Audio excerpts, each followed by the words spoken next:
साहस की ताकत। एक दिन सेवक फूलदानों की सफाई कर रहा था। सफाई करने के दौरान उसका हाथ एक फूलदान से लग गया और वह गिरकर टूट गया। राजा को जब इस बात का पता चला तो उसने उस सेवक को फांसी पर लटकाने का आदेश दे दिया। उनके राज्य में एक बूढ़ा व्यक्ति रहता था। जब उसको यह बात पता चली तो वह फौरन राजा के पास गया और उस फूलदान को जोड़ने की बात कही और वह फूलदान रखे हुए स्थान पर पहुंचा।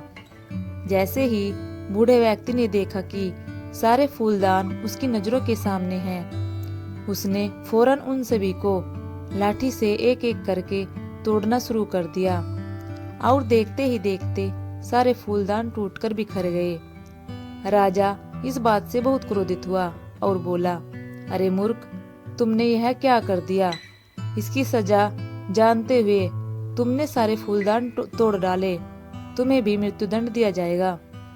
इस पर बूढ़े व्यक्ति ने दृढ़ता से जवाब दिया, महाराज, एक फूलदानी के पीछे आप किसी को मृत्युदंड दे देते हैं। यदि हर फूलदानी के बदले आप हर व्यक्ति को मृत्युदंड देंगे तो भविष्य में 25 लोगों की जान जाने की संभावना थी, क्योंकि हर फूलदान के पीछे एक व्यक्ति की जान जा सकती थी। इसलिए मैंने अपने इंसान होने का फर्ज निभाया और आज मैंने 25 लोगों की जान बचाई।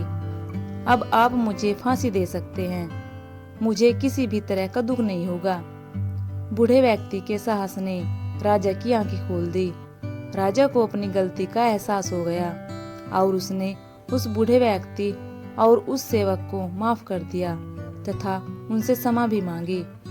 इस बूढ़े व्यक्ति की तरह हमें भी जब हमारे आसपास कुछ गलत होता दिखता है तो हमें साहस के साथ अपनी बात रखनी चाहिए, क्योंकि चुप बैठे रहने से किसी भी समस्या का समाधान नहीं हो सकता है। बेहतर यही है कि हम अपना पक्ष एक बार रखें। जब हम साहस और निर्भीकता के साथ अपनी बात पर अड़कर या डटकर खड़े रहते हैं तो हम हर एक बुराई का अंत कर सकते हैं। इसके लिए जरूरी है कि हम साहसी बने, कुछ गलत होते हुए देखे तो चुप ना बैठे। साहस और चरित्र का मेल ही कामयाबी दिलाता है। सो थैंक्स दोस्तों।